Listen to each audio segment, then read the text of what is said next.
Hi everyone, Gary Francione for the Abolitionist Approach.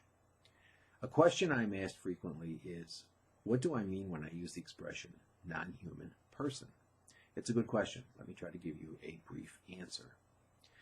The universe is divided up into two things, persons and things.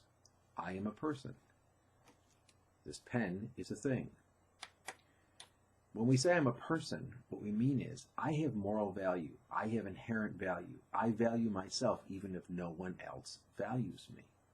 Now, as a practical matter, what that means is because I am a person, because I have moral value, you cannot treat me exclusively as your resource. You cannot use me as a non-consenting subject of a biomedical experiment or as a forced organ donor or as a slave.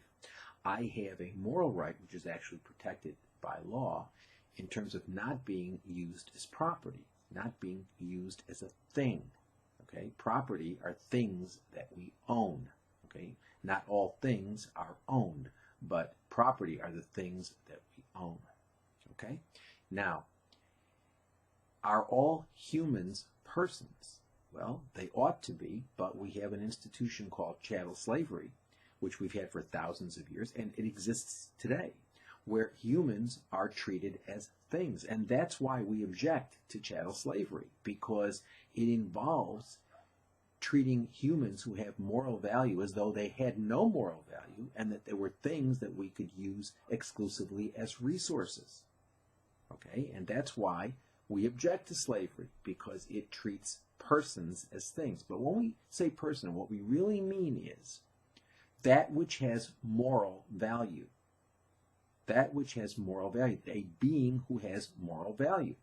Not all humans are regarded as moral persons. They ought to be.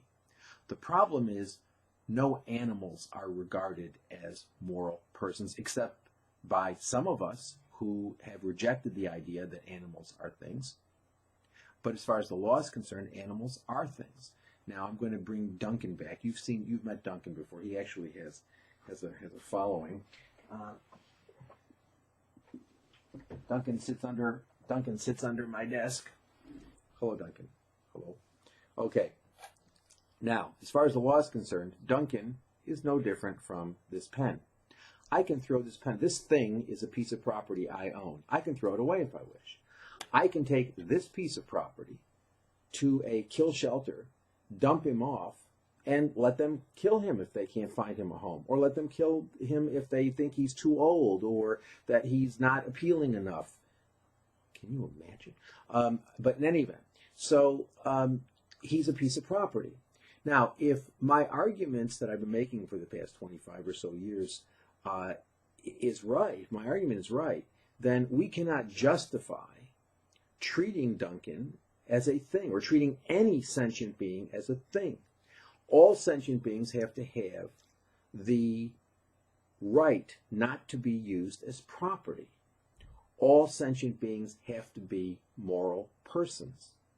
Now, the law protects my right not to be used as a thing, but it's going to take a long time for the law to come around to protecting non-human animals, according them moral personhood. And that's only going to happen, that can only happen, once there are lots of us who believe as a moral matter that we cannot use or treat non-human persons as things, non-human animals as things. It's only going to be when there's a lot of us who believe that it's wrong to treat them as things. Only then will the law change. The law is not going to change before there are lots of us who have changed. So right now, Duncan does not have the legal right not to be treated as property. As a matter of fact, he is, as far as the law is concerned, a thing.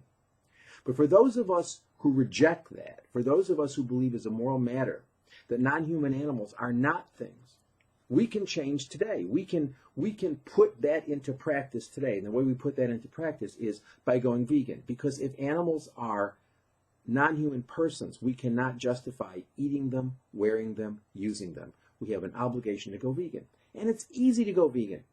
Go to our website, howdoigovegan.com, and we'll give you all the information you want. Thank you for listening. And Duncan wants to say he's not property. No, it's outrageous. He agrees. Okay, bye.